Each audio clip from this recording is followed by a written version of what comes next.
Assalamualaikum warahmatullahi wabarakatuh.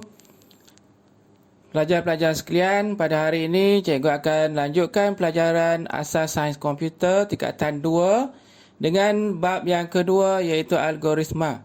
Dan kita akan fokus kepada struktur kawalan pilihan bersarang. Apa itu algoritma? Algoritma dari segi maksud ialah satu siri langkah untuk menyelesaikan sesuatu masalah atau melengkapkan sesuatu tugasan. Siri langkah bermaksud suatu langkah-langkah ataupun perkara-perkara yang kita akan buat untuk menyelesaikan tugasan. Okay. Langkah ini tidak terhad kepada yang cikgu tunjukkan dalam skrin ini, iaitu 5. Dia mungkin ada 3, mungkin ada 5, mungkin ada 10, mungkin ada 20, mungkin ada 30 dan seterusnya. Okay. Jadi siri langkah ini mungkin banyak, mungkin sedikit. Okay. Semasa pembangun algoritma, iaitu kita nak bina algoritma untuk penyelesaian masalah, maka pelajar-pelajar sekalian perlu mengenal pasti aspek penting yang ada dalam tugasan tersebut supaya kita dapat memahami tugasan tersebut dan menjawab serta menyelesaikan masalah dengan terbaik. Okay, jadi kena pasti dahulu aspek-aspek yang penting. Okay. Apakah aspek-aspek penting yang ada dalam tugasan? Okay, para pelajar perlu mencari apakah tujuan ataupun objektif tugasan itu diberikan kepada pelajar. Okay. Apakah tujuan dia kita nak selesaikan masalah tersebut ataupun nak selesaikan tugasan tersebut? Biasanya tujuan atau objektif ni ada pada ayat yang terakhir dalam setiap tugasan ataupun masalah. Yang kedua, syarat untuk penyelesaian masalah. Okay, dalam setiap tugasan mungkin ada syarat, mungkin ada tidak. Tapi kebanyakan penyelesaian tugasan ada syarat-syarat yang telah disediakan. Maka pelajar perlu mencatat syarat-syarat tersebut dalam satu kertas. Buatlah satu ruangan yang berasingan tentang berkaitan dengan syarat-syarat yang perlu kita patuhi, Yang ketiga, aspek pengiraan. Sekiranya ada aspek pengiraan, maka pelajar perlu mengetahui apakah pengiraan tersebut. Okey, dari segi formula, dari segi pengiraan dari segi nombor-nombor yang akan digunakan dan sebagainya. Yang keempat, aspek penting yang keempat ialah ralat. Ralat ini para pelajar perlu mengetahui supaya tugasan yang kita akan selesaikan tidak menjadi masalah kepada kita semula. Okay.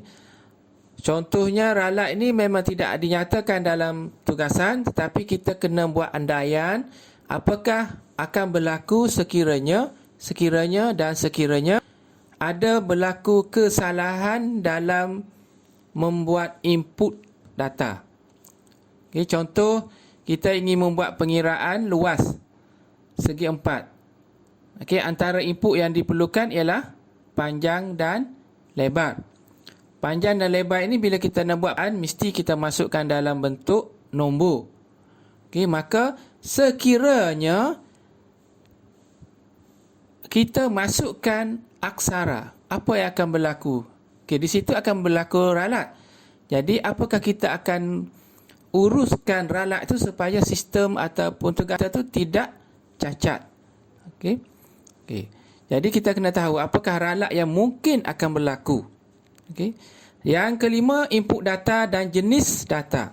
Okay. Input data cikgu dah sebut dalam aspek yang keempat, iaitu contoh untuk membuat pengiraan luas, Dia ada input data, contoh luas, contoh panjang dan lebar. Lain-lain input data mungkin sesuai dengan tugasan yang lain. Contoh untuk mendapatkan maklumat peribadi seseorang ataupun biodata, maka input data dia ialah nama, nombor IC, alamat dan sekian-sekian lagi. Okay. Dan jenis data adalah karakter kepada input tersebut. Contoh kita nak buat pengiraan, maka kita kena gunakan nombor. Okay, dalam komputer jenis data nombor kita kena tulis dalam integer. Okay, itu ialah jenis data. Kalau nama kita gunakan string. Okay. Dan seterusnya. Kemudian last sekali aspek penting ialah laporan. Para pelajar perlu mengetahui apakah bentuk laporan yang dikehendaki oleh tugasan tersebut. Okay. Mungkin juga ada laporan yang tidak diperlukan tapi kita rasa perlu untuk masukkan, boleh juga. Okay. Contohnya laporan jualan harian. Okay, data-data yang kita masukkan ialah berapakah jumlah jualan pada hari ini. Mula daripada pukul 8, berapa ringgit dah jual, 9.30, 10, 11, 12 dan seterusnya. Mungkin kita tutup kedai pukul 5, maka kita kena buat laporan berapa jumlah jualan pada hari ini. Okey, mungkin dia nak kepada laporan jumlah jualan hari ini. Okey, kita akan paparkan jumlah laporan. Tapi kalau nak lebih cantik lagi, maka kita kena tambah laporan itu kepada jualan harian. Maka kita akan tengok. Okey, dari pukul sekian ke pukul sekian ada berapa jumlah jualan. Dan last sekali ialah jumlah jualan harian. Okey, jadi kita kena buat sedikit andaian. Okey, kita masuk kepada struktur kawalan pilihan bersarang. Satu struktur kawalan yang terbenam dalam satu struktur kawalan yang lain. Okey, ini bermaksud dalam satu struktur kawalan ada struktur kawalan yang lain dan mungkin ada lagi dalam tersebut struktur kawalan. Okey, jadi kita tengok contoh pseudocode. Okey, mula langkah 1, langkah 2, jika langkah 2 benar, ini ialah syarat. Laksana pengiraan 1. Ini ialah aspek pengiraan. Okey, jika benar, jika tidak mana kita kena buat arahan lain, tapi dimasukkan jika benar balik. Ini ialah syarat. Okey, di sini berlakunya kawalan bersarang. Mana dalam syarat ada syarat yang lain. Okey, laksana pengiraan yang kedua, jika tidak ulang langkah 2. Langkah 2 ni ialah ulang langkah 2 ni maksud dia kita buat loop. Okey, kita ulang balik. Okey. Dan langkah yang ketiga cetak. Dan tamat. Okey, sebelah ni ialah catat alih. Catat alih ni dibina pseudocode. Okey, para pelajar boleh lihat dan amati.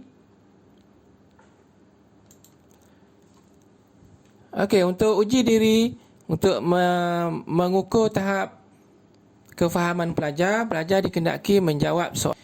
Ibu meminta anda memasak nasi lemak untuk sarapan pagi esok.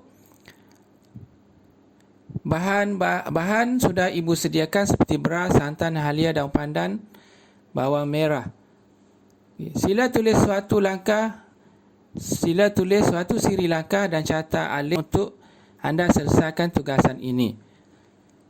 Okey, selamat menjawab soalan.